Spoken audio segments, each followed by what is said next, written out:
quiero decir es que mi tendencia suele ser a partir de problemas más que de conceptos.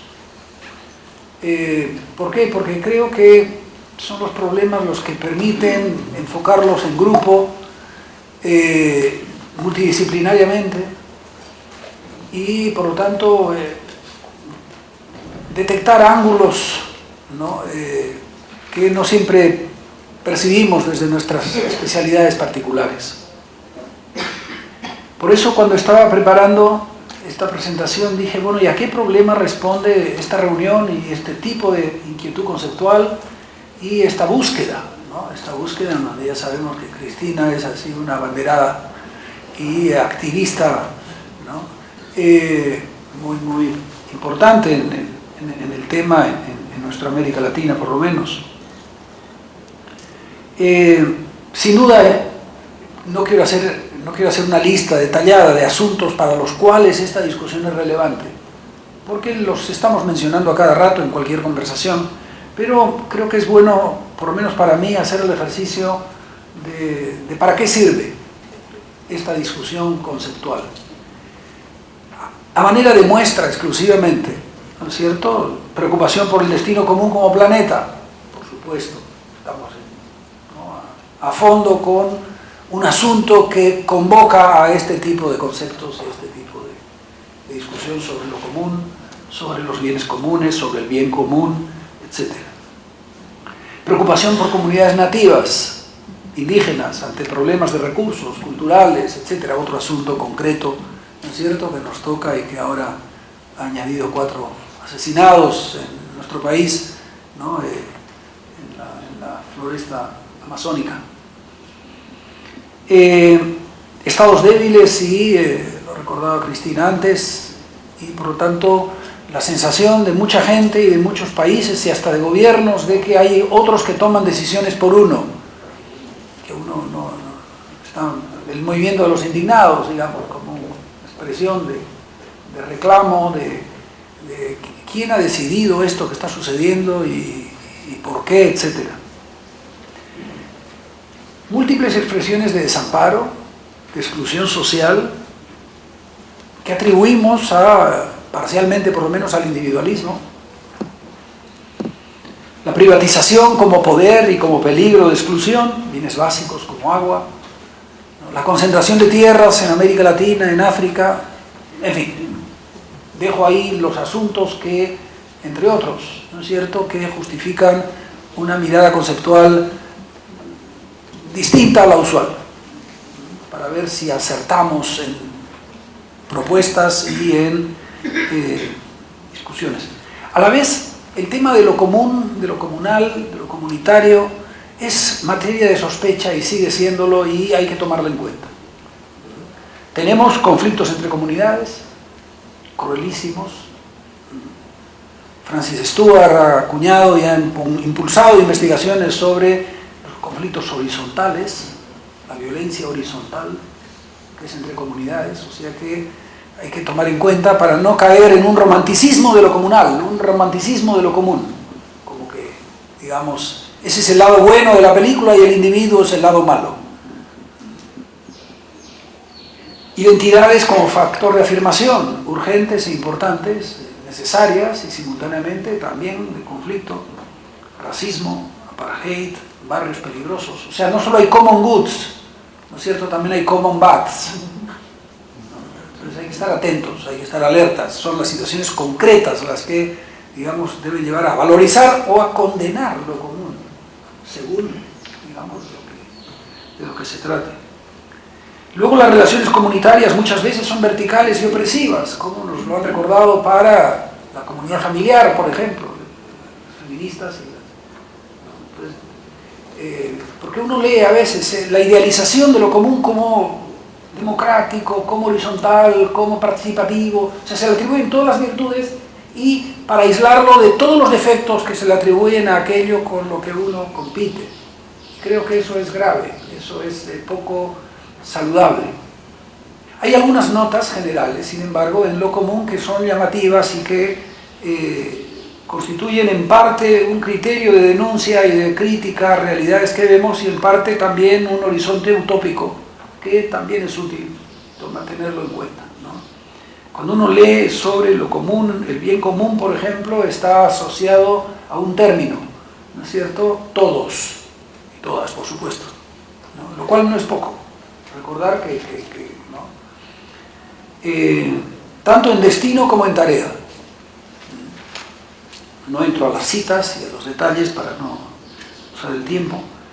Una entrada ingeniosa para los que somos economistas, ¿no? Y medio ingenieros, ¿no? Es la de Samani en un pequeño ensayo, lo leí yo, debe estar en otras obras, sobre los franciscanos, ¿no? Del siglo XIII, ¿no? Y el bien común, que es que a lo que nos referimos con el bien común no es a la suma aritmética de los bienes individuales, no es A más B más C, sino que es la suma geométrica, ¿no? A por B por C. Es ingenioso, y lo menciono no para hacer una exhibición matemática, que no irá más lejos que lo que acabo de decir, ¿no? Sino para decir que A más B más C permite que A sea 0, B no sé qué y C otra cosa. Mientras que A por B por C no permite que uno sea 0 sin que el total sea 0. Entonces es simpática la fórmula, ¿no? Para aludir a lo radical, digamos, de que todos cuentan en cualquier evaluación de lo total, ¿no? Porque basta que a uno le vaya mal, ya el total está afectado radicalmente, ¿no es cierto? En este caso del 0, digamos, de una manera radical. A la vez en lo común, ¿no? Tenemos ambivalencias. En quechua, que yo no domino, pero que he escuchado de otros y que he anotado, espero muy bien, algunos de ustedes me van a corregir, porque hay variantes además, ayacuchano, caíno, en fin. Hay la distinción entre dos tipos de nosotros, ¿no? El ñucanchic, ¿no? Que es un nosotros inclusivo de los otros, y luego volveré para hablar de la capacidad de exclusión que tiene lo comunitario y que tiene lo común, y ñocaiku es un nosotros excluyente.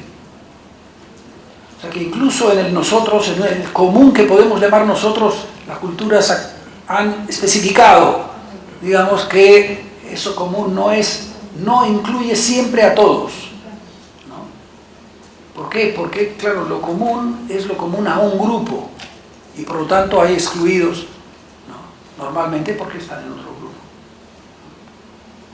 Quiero avanzar en una dirección, digamos, más propositiva, por donde encuentro que a mí por lo menos me estimula más el seguir reflexionando sobre estas cosas. Un primer pequeño punto es que, como ya escuchamos además a Cristina antes, dos conceptos fundamentales en la gestión de los recursos comunes son la exclusión y la rivalidad. Exclusión tiene más que ver con la propiedad, ¿no? Es mío porque es mío y no es tuyo, por lo tanto si quieres me tienes que dar algo a cambio o en fin, no tienes derecho a acceder a algo. La rivalidad tiene un poquito más que ver con la finitud de los recursos, con que no alcanzan, y entonces la parte más ambientalista, naturalista suele incidir más en rivalidad, la parte más de las relaciones sociales suele incidir más en la exclusión. Yo estoy últimamente acentuando el aspecto de la exclusión como el más exigente. No porque confíe en los ingenieros, cosa que me nace naturalmente, y en los economistas, cosa que también, que somos unos optimistas profesionales respecto de la naturaleza. Algún truco encontraremos de tan ingeniosos, ¿no es cierto? Algunos incentivos o máquinas, ¿no es cierto?, para evitar el problema de la naturaleza, digamos, sobre nuestras vidas. No es así. Por eso que acentúo la cuestión de la exclusión, pero sí porque lleva una pista que ya ustedes la han mencionado en la mañana y que la vuelvo a retomar. Voy a ser bastante repetitivo en cierto sentido, pero no toda repetición es una ofensa, como dice un viejo vals. Y es en parte para ver lo común, ¿no?, como una relación social. Lo han dicho varios y desde varias canteras bastante independientes, porque por lo menos unos no citan a otros. Entonces, no sé si es que viene por casualidad, ¿no?, o porque no quieren citar a otros, ¿no?, pero la exclusión como aspecto a priorizar en este caso, más allá de los recursos, más allá de las instituciones y más allá de los derechos. ¿Por qué? Porque uno puede tener derechos si en la práctica social no se cumplen, uno puede estar en instituciones si en la práctica social se violan, uno puede estar con recursos y pueden monopolizarse, etc. Y entonces el acento de la exclusión, cuando ésta se evalúa en términos de relaciones sociales, exclusión de relaciones sociales. Termino con el mismo punto en el que terminó Cristina en la sesión anterior. Tenemos que hacer, yo había puesto, puentes con desarrollo y libertad. ¿Cómo ver lo común, ¿no?, lo comunitario, sin, digamos, cómo verlo sin que sea en contraposición a la discusión sobre la libertad? Hay un autor que dice que la diferencia entre lo público y lo común es que lo público sufre por saturación, mientras que lo común sufre por poca participación. O sea, lo común es actividad relacional. El riesgo es no participar, el riesgo es no contribuir al producto, no solo de la cooperación, sino a la relación misma como producto. Y esa es la apuesta en la que está el tema de la economía civil. Y me parece importante esto porque, y termino ya, Rufin, disculpa, ¿no?, porque introduce el aspecto, la entrada relacional y la valoración de la relación misma.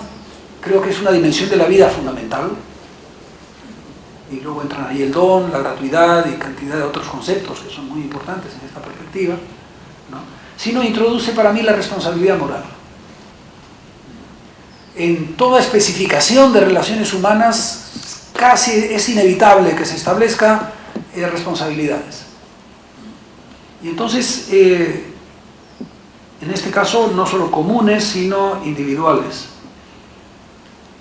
Creo que tenemos, por lo tanto, una pista con este enfoque, en este caso economía civil, por ponerle una etiqueta, ¿no?, una pista para juntar perspectivas humanistas, juntar perspectivas que ponen al ser humano en el centro lo más rigurosa, seria y sinceramente posible.